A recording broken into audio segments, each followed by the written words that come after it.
Vamos a abrir la palabra en el libro del profeta Habacuc, capítulo 3, versículos 1 y 2. Habacuc, capítulo 3, versículos 1 y 2. Vamos a leer todos juntos. Dice así: oración del profeta Habacuc sobre Sigionot. Oh Jehová, he oído tu palabra y temí.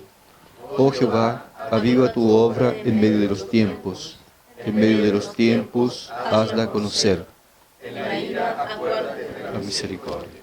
Amén. Bien, en este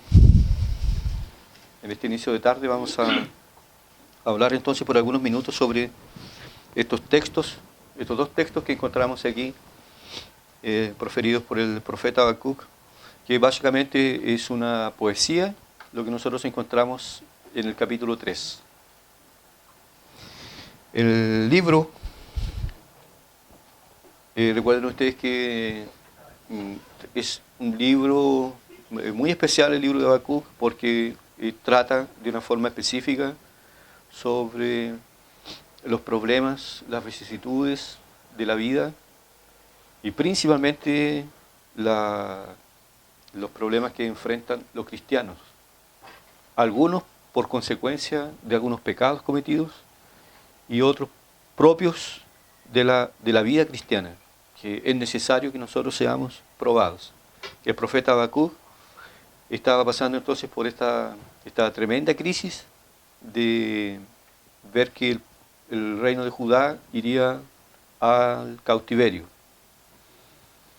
y que caerían en manos de los caldeos, un pueblo violento, agresivo, rápido, imbatible, y ellos sabían que la invasión ocurriría con mucha violencia, desde los niños hasta los decrépitos, todos serían exterminados, mujeres embarazadas. Era trágica. Y como hemos dicho aquí varias veces, que el problema espiritual que tenían el pueblo de Judá, inevitablemente que trajo problemas sociales. Cuando hay problemas espirituales en una nación, siempre habrán problemas sociales, caos, conflicto, guerra, y eso es lo que nosotros vemos también hoy día en nuestro mundo. El profeta Habacuc también, él no logra entender cómo es que Dios a veces no responde prontamente las oraciones. Es más, Dios a veces usa medios no convencionales que lo sorprenden de cierta forma. Porque cómo Dios usaría a los caldeos, siendo un pueblo más malo que ellos, para aplicar justicia. Tenía todas esas inquietudes. Dios después va y le responde. Después dice el libro que Habacuc va y sube al muro y allí espera entonces por la respuesta de Dios. En el capítulo 3 entonces encontramos como un grito de júbilo, un grito de alabanza por lo que Dios va a hacer. En otras palabras parece ser que Habacuc entendió, porque en algún momento no entendía, pero en algún momento él entendió lo que Dios iría a hacer. En otras palabras, él saca sus ojos del problema que estaban viviendo y los coloca en Dios. Y desde allí, desde el punto de vista de Dios, él pasa a ver, pasa a observar. Yo tengo aquí algo. Los ojos en el problema en sí, colocar nuestros ojos en Dios, contemplarlo a Él. El autor del libro a los hebreos dice: puestos los ojos en Jesús, autor y consumador de nuestra fe. Si nosotros a veces ponemos nuestros ojos en el problema, en las personas, en las dificultades, seguramente nosotros vamos a sufrir más de la cuenta. La orientación de la Biblia es que nosotros, a pesar que pasemos por dificultades y problemas, coloquemos nuestros ojos en Dios, porque Él nos consuela, Él nos sustenta, Él nos mantiene firmes y nos mantiene seguros. Entonces en el capítulo 3, hasta que llegó. Venía de allá, de mano en mano. Así son las cosas cuando la iglesia es así, ¿no es cierto? Muy bien, va y viene. Muy bien. Entonces encontramos aquí una oración que hace el profeta Habacuc en bien del pueblo del Señor. Dice oración del profeta Habacuc sobre Sigionot. Esta palabrita Sigionot da un dolor de cabeza porque así no hay certeza de lo que significa esta palabra, Sigionot. Uno a veces pensaba que podría ser un local, una ciudad dentro del reino. Algunas versiones, como la versión de Jerusalén, lo traducen por desobediencia o pecado o error. En este caso, como que si Habacuc estuviese orando por los errores cometidos por el pueblo. Pero la mayoría de los intérpretes llegan a la conclusión de que Sigionot sería una tonalidad en el momento que se hace una poesía o se pronuncia o se emite una poesía, para hacer variaciones de tonalidad de la voz.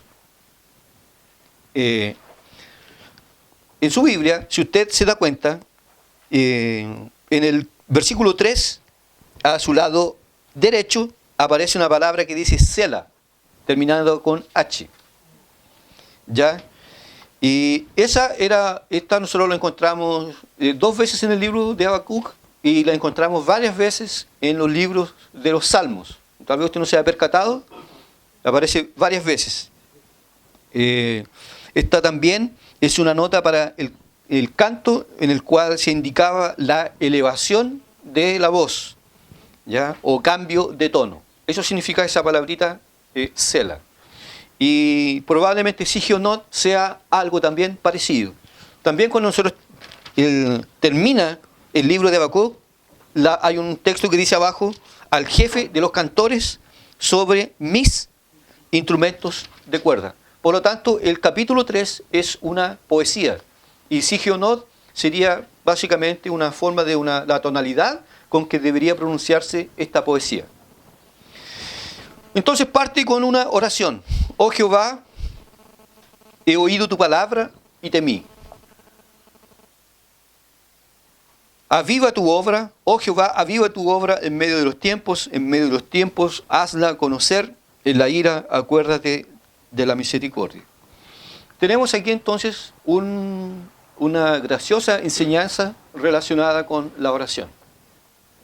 La oración es un deber cristiano, no es un don espiritual, como algunos a veces han dicho que yo tengo el don de diezmar, yo tengo el don de entregar ofrendas, yo tengo el don de visitar, yo tengo el don de ir a la cárcel, tengo el don de orar. Esos no son dones espirituales, esos son deberes. Y la oración en la Biblia Sagrada es entonces enseñada y expuesta como un deber cristiano. Todo aquel que es cristiano tendrá la necesidad de orar. No se puede ser cristiano y no orar, y no mantener una vida de oración, porque la oración es lo que agita, lo que mantiene viva nuestra fe. Todos nosotros nos podremos dar cuenta que en algún momento cuando nosotros nos descuidamos en esta práctica, los niveles de espiritualidad caen considerablemente. Es más, usted puede estar a par con todo lo demás, con la asistencia al culto, usted puede estar bien con la familia y todo, puede estar funcionando relativamente bien. Pero si nosotros descuidamos esta práctica que es la vida de oración a la cual nos enseña la palabra, ciertamente todo lo demás se va a ver afectado. Todo lo demás. Y no es fácil orar. Eso nosotros lo sabemos y lo entendemos por práctica. El incrédulo, él no ora. Él, en momentos de desespero, él grita, ayúdame Diosito, siempre cuando voy al trabajo yo clamo a Diosito, de esa forma. Y la Biblia también afirma de que Dios no oye las oraciones de los incrédulos. No hay. Dios no oye las oraciones, Dios escucha las oraciones de su pueblo, de los suyos, porque solamente ellos, bajo la influencia del Espíritu Santo de Dios, pueden orar según la voluntad de Dios. Los otros son puros gemidos de desespero, Es como una válvula de escape que tienen los que no conocen a Dios. Solamente los cristianos pueden orar. Y nosotros en tiempos de escasez espiritual, la oración es el mecanismo que nosotros tenemos por el cual nosotros podemos mantener nuestra fe viva. Viva. Si usted, hermano, descuida su vida de oración, prepárese, porque es muy probable que usted tome decisiones equivocadas en su vida. Es probable que usted sea motivo de conflicto donde usted se desarrolle. Es probable que usted tenga problemas, más de los comunes, en el casamiento. Probable que usted tome decisiones equivocadas si usted no ora. Porque si nosotros no oramos, todo lo demás baja el interés inmediatamente por la palabra. Baja el interés de estar en la iglesia, de congregarse con los hermanos. Todo baja. Baja el deseo, la pasión por aquellos que están perdidos, por la gloria de Dios. Todo realmente se ve afectado si no hay una vida de oración. Y Jesús era un siervo de Dios, el propio Hijo de Dios, que él oraba mucho, oraba muchísimo. Y pasaba a veces noches enteras en oración. Sus discípulos, al percatarse de ello, no le pidieron que Jesús les enseñara a predicar. Señor, enséñanos a orar. Enséñanos a orar. Enséñanos a clamar, enséñanos a suplicar. Y es el ejercicio espiritual más difícil que nos toca hacer a nosotros.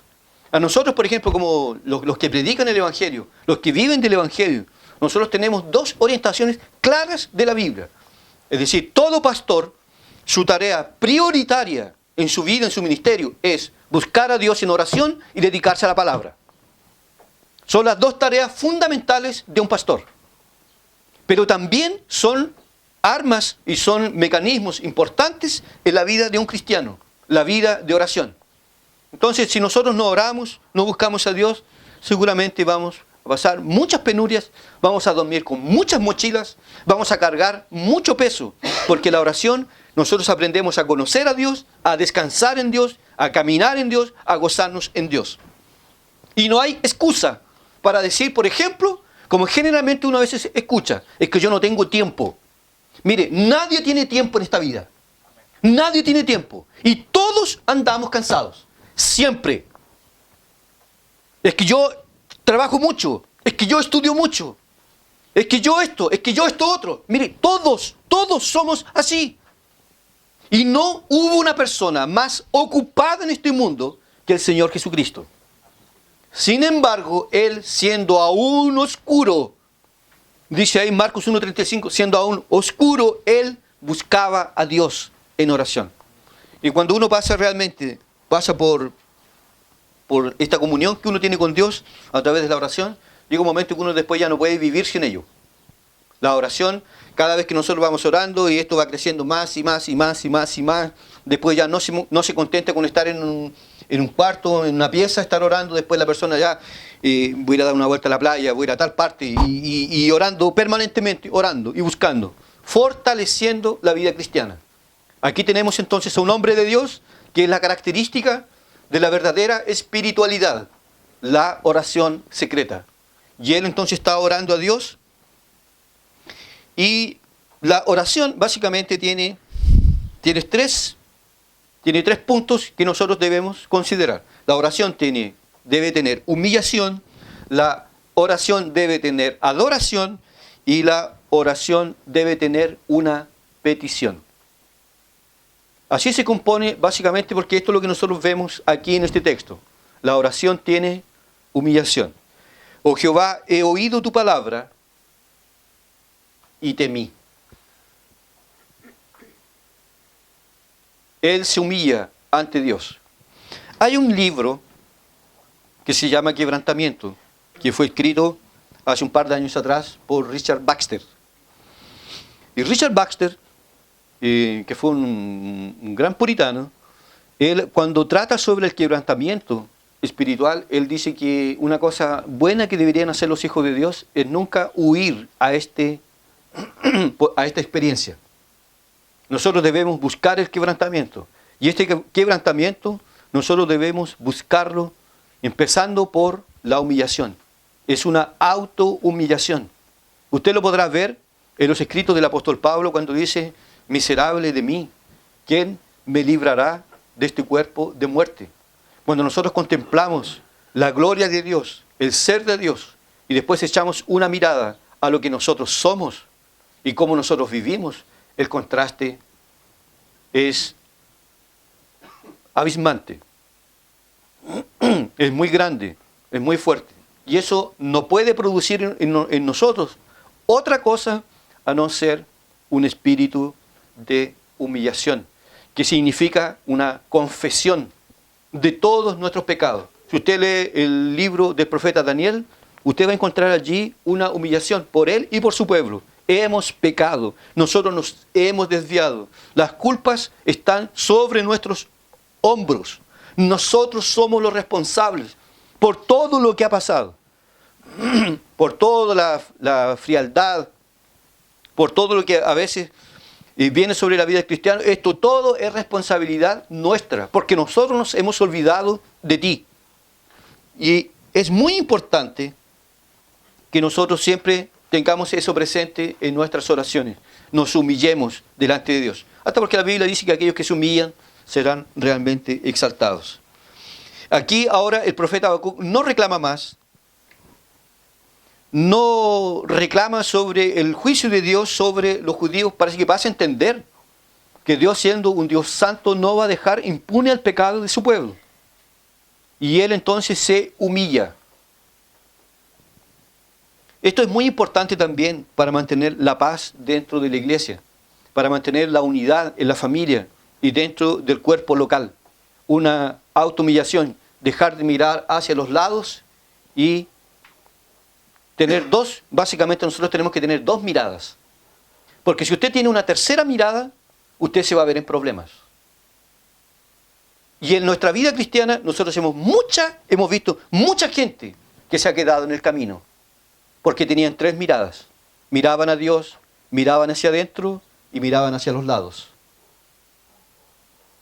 Y cuando uno empieza a mirar hacia los lados, uno empieza a ver los errores, las fallas que tienen las personas. Y eso empieza a moverse el piso, por eso. Y las personas se empiezan a desanimar. Nuestra mirada debe estar en Dios y en nosotros. Y sin compararnos con nadie. Aunque nosotros a veces tenemos la tendencia de querer compararnos. Yo no soy como tal persona, yo no soy tan así, yo no hago esto, yo no hago esto otro. Lo que nosotros tenemos que entender bien es que nosotros tenemos que velar y cuidar por nuestra relación con Dios. Primero Dios y después yo. Esa es la mirada. Y en base a eso, inevitablemente nosotros tendremos que humillarnos ante Dios. Porque Dios es puro, Dios es santo, Dios es justo, Dios es eterno, Dios es 3 veces santo.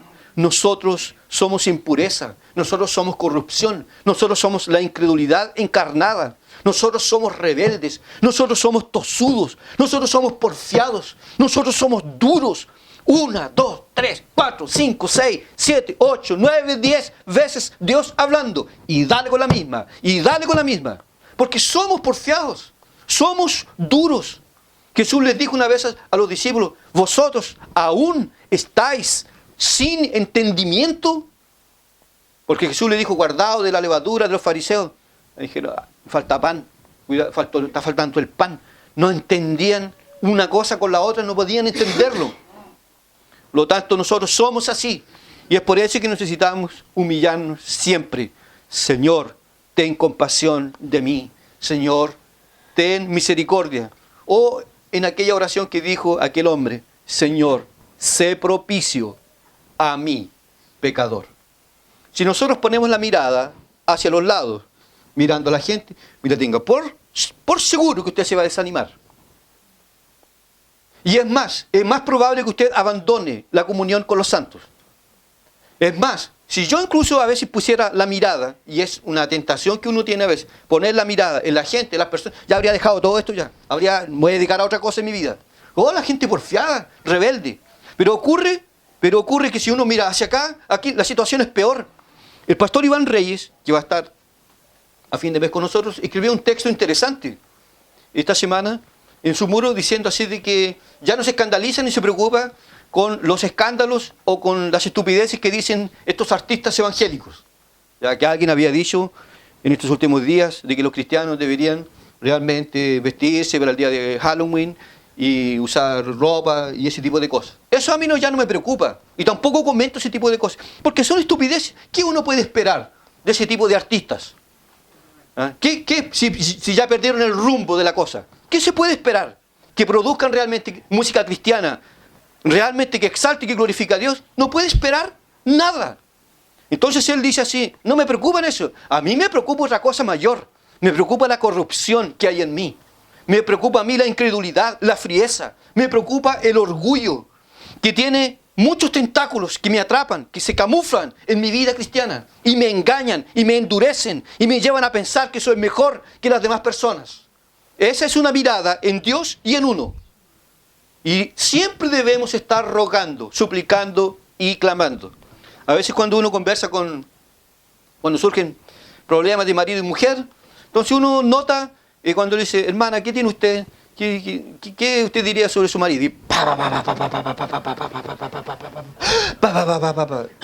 fusila al hombre. ¿Ya? Después, ¿y usted qué tiene? Una bazooka. Una bazooka para detonarla de inmediato.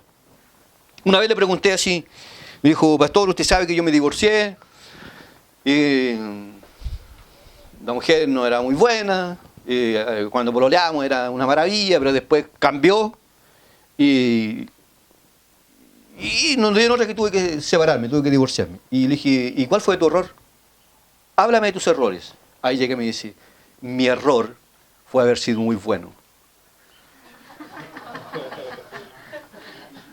Ese fue mi error, haber sido muy bueno con ella. Es probablemente, es sospechoso.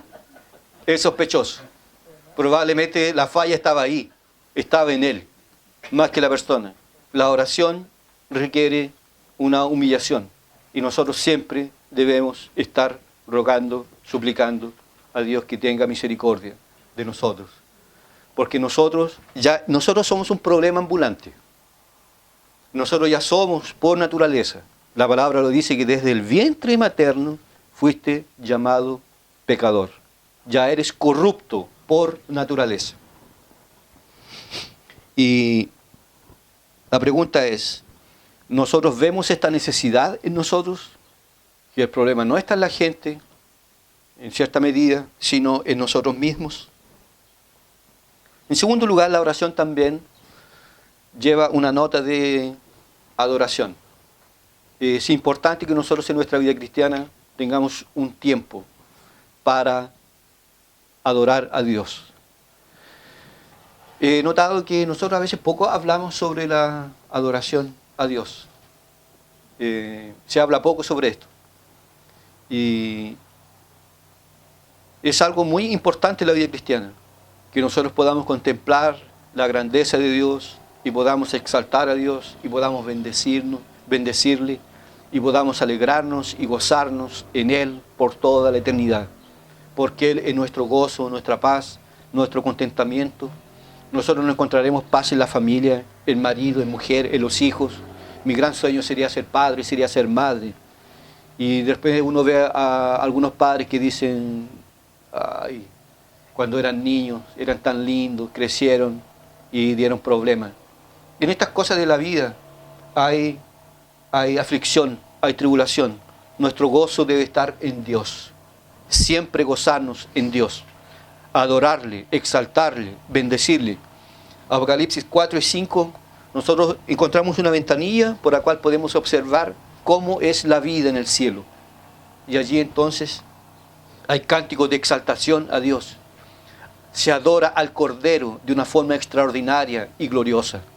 Y en nuestra oración también nosotros tenemos que dedicar tiempo a adorarle, a bendecir a Dios el Padre, a Dios el Hijo y a Dios el Espíritu Santo. Generalmente nosotros nos concentramos en el Padre y en el Hijo y dejamos al Espíritu Santo.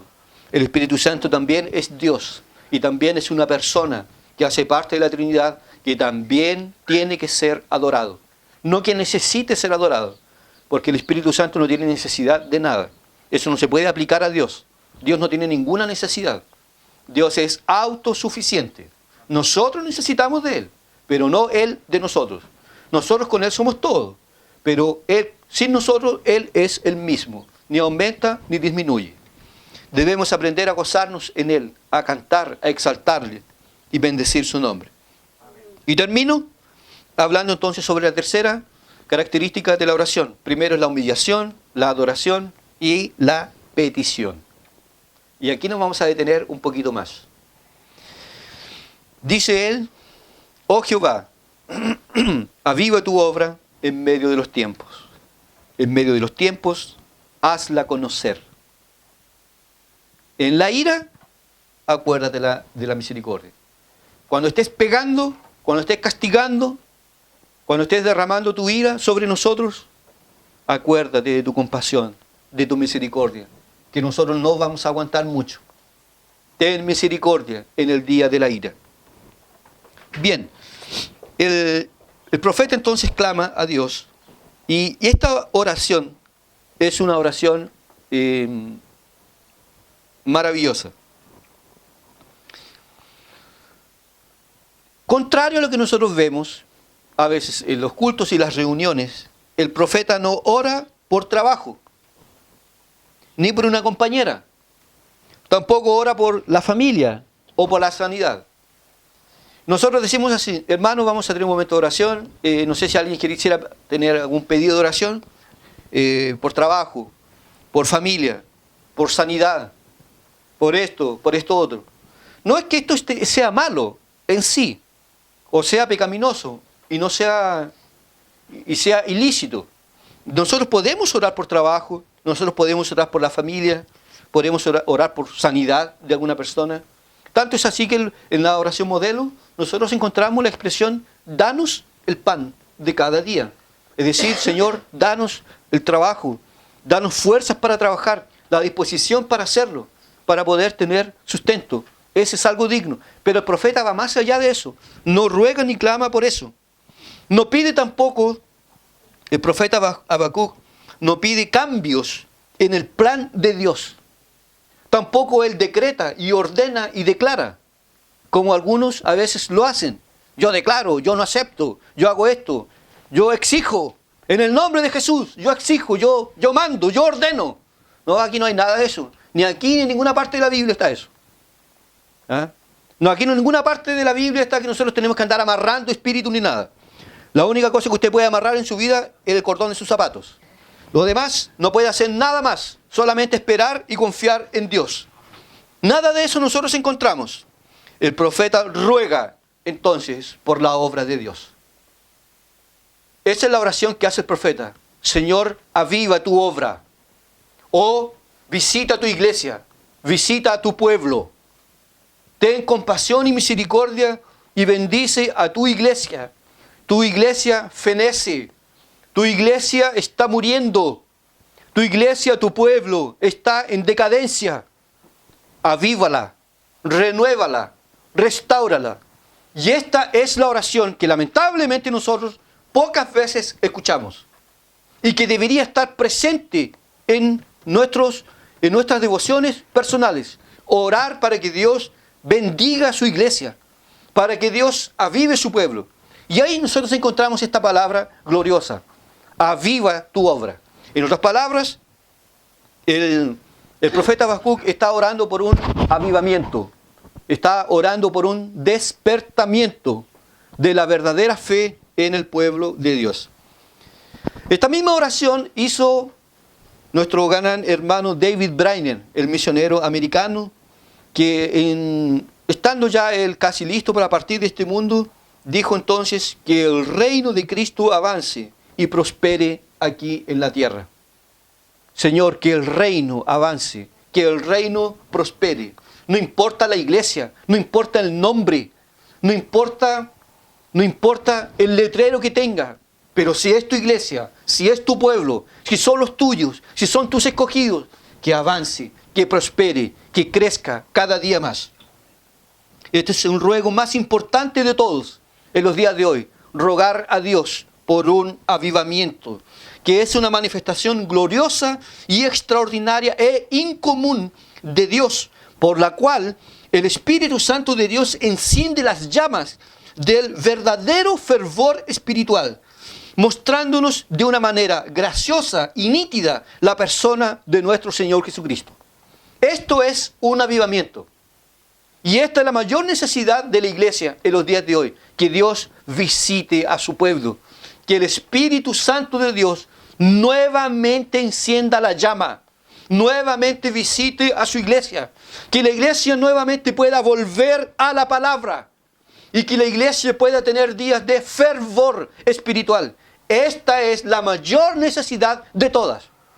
La mayor necesidad de la iglesia hoy día no es de templos, no es de grandes construcciones, porque nosotros tenemos capillas, tenemos templos, podemos ver lugares con bastante lujo. Si usted suelta un alfiler dentro, se escucha el sonido cuando cae. Porque hay frialdad terrible en el pueblo de Dios. Hay indiferencia con las cosas de Dios. Dios siempre, segundo, tercero, cuarto, me olvidé, estoy muy ocupado, no tengo tiempo, no puedo. Y siempre con esta cosa de que, debo volver a la oración, debo volver a Dios. Necesitamos más que nunca que Dios visite a su pueblo. Que Dios pueda bajar con gracia, poder y autoridad y manifestar su gloria entre nosotros. Como lo hizo en el Antiguo Testamento, como lo hizo en el Pentecostés y como lo ha hecho a través de la historia de la iglesia aquí en este mundo. Como ocurrió en Northampton, en los Estados Unidos, cuando el Espíritu Santo de Dios hizo una obra extraordinaria. Quedó conocido eso en la historia como el gran despertamiento del año 1740 en adelante, donde estaba Jonathan Edwards liderando la iglesia congregacional. Eso nosotros necesitamos hoy. Necesitamos unción, necesitamos la gracia de Dios. Y esto nosotros no podemos inventarlo, nosotros podemos desearlo. Nosotros deseamos tener días mejores en la presencia de Dios. Nosotros necesitamos y deseamos ver que Dios transforme a los pecadores, los convierta, que Dios haga milagros extraordinarios en los duros, en los incrédulos, en los perversos. Nosotros no podemos ir más allá. Solamente podemos clamar y suplicar que Dios intervenga, que Dios haga una obra gloriosa en este mundo. Porque la iglesia evangélica, lamentablemente hoy día, perdió el rumbo. La iglesia evangélica hoy día está muy parecida con el mundo. La iglesia evangélica hoy trae cosas del mundo y las introduce en la iglesia para intentar atraer al mundo. Si la iglesia atrae el mundo, cuando la iglesia es diferente del mundo, cuando el mundo dice, hoy estos jóvenes realmente son consagrados, ellos hablan de una forma diferente, se visten de una forma diferente, lucen de una forma diferente. ¿Y por qué eso? ¿Por qué eso? Entonces habrá allí un mensaje, una transformación. La mayor necesidad de la iglesia en los días de hoy es de un avivamiento, de una visitación espiritual, de una renovación, de un fervor gracioso y maravilloso. Porque a veces nos cuesta orar, nos cuesta leer la palabra, nos cuesta entender la palabra. Y tenemos otras ambiciones y otras prácticas que nosotros somos mucho más dedicados a ello que a las cosas de Dios. Tenemos muchas más manifestaciones e impulsos y disposición para trabajar, para buscar dinero, para esto, para tener una mejor calidad de vida en esta tierra. Pero todo esto es pasajero, todo se acaba. ¿Su prioridad es la familia? Mañana su marido puede darle un portazo en la cara e irse con otra mujer. Sus hijos mañana crecen, se enamoran, se casan, se van de la casa. ¿Y ahí en qué quedó? O la familia termina, se muere, se enferman. Todo se mueve, todo cambia. Todo puede terminar. Dios no. Y nuestra mayor gloria debería ser la gloria de Dios. Nuestro mayor placer deberían ser las cosas de Dios, que Dios realmente visite a su iglesia. Porque la iglesia hoy día carece. Y hoy día la iglesia dice a algunos que está pasando por un avivamiento extraordinario. Y le llaman avivamiento al humo. Le llaman avivamiento a los gritos desenfrenados. Le llaman avivamiento a estarse revolcando en el piso. Le llaman avivamiento a estar cayéndose de espaldas. Le llaman avivamiento porque tienen enormes cantidades de dinero todos los días. Le llaman avivamiento porque están construyendo inmensos templos. A eso le llaman avivamiento. A una gran cantidad de gente y de personas. Avivamiento no es eso. Avivamiento es caer bajo convicción de pecado. Avivamiento es contemplar la gloria de Dios en plena majestad. Avivamiento es tener a Dios por prioridad todos los días de nuestra vida. Es caminar, es andar con Dios en el hambre, en el frío, en la necesidad, en la pobreza, en la riqueza. No importa las circunstancias. Andar, caminar, conocer a Dios. Andar con Él todos los días de nuestra vida. Y tener un poder extraordinario para predicar el Evangelio. Y tener más poder y más fuerza para vencer la tentación de una forma más fácil. Un poder extraordinario para entender mejor la palabra. Para enamorarse de la Biblia Sagrada. Algunos dicen, yo no entiendo nada de la Biblia. Las novelas las entiende. Los tramas de estas novelas turcas y toda esta porquería que nosotros tenemos, chupete, lo sabe todo, lo entiende. Películas que a veces yo particularmente a veces para entender una película puedo verla, no sé, 3, 4 veces, pero yo, ¡pah! Balazo. Un balazo. Pero las doctrinas bíblicas, complicado. La doctrina divide, la doctrina separa. Así que mejor la doctrina de lado.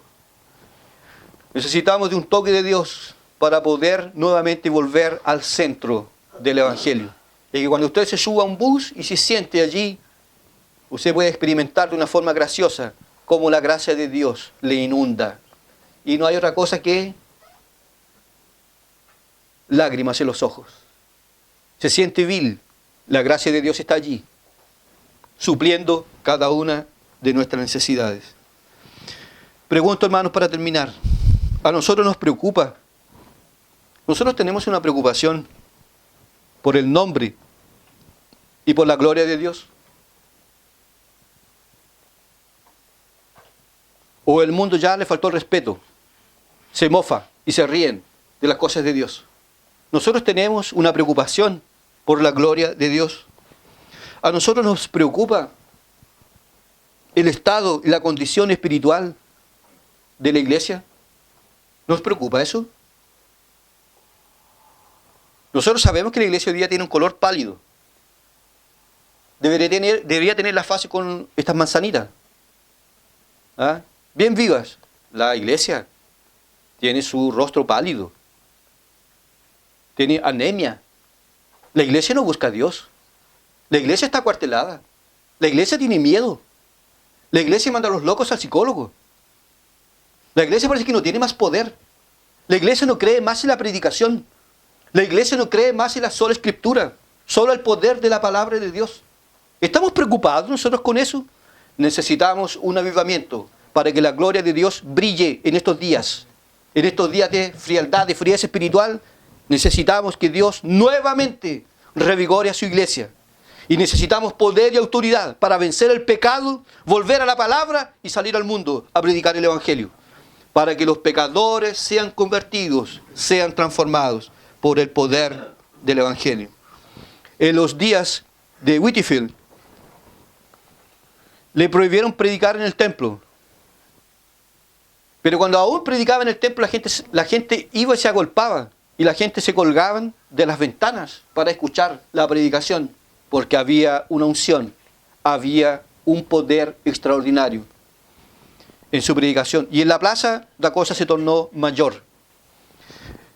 Spurgeon, Whitefield, predicaban para 2, 5.000 personas, sin micrófono, sin nada, voz sin cuello. Había un poder en ellos, un poder extraordinario, que nosotros hoy día, lamentablemente nosotros, no lo tenemos.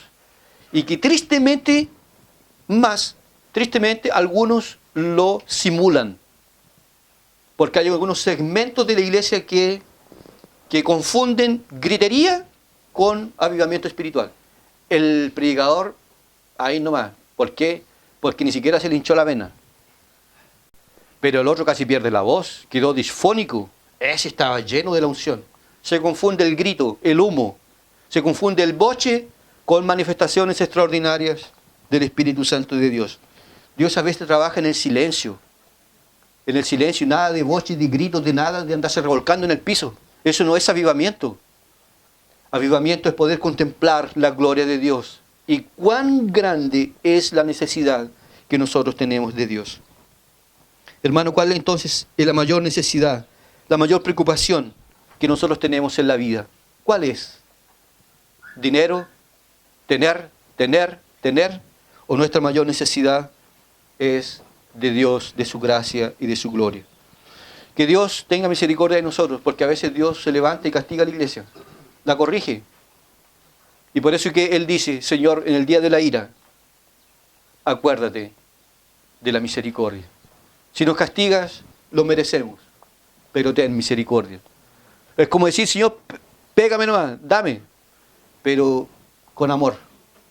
Acuérdate de mí, que soy pecador, que soy miserable.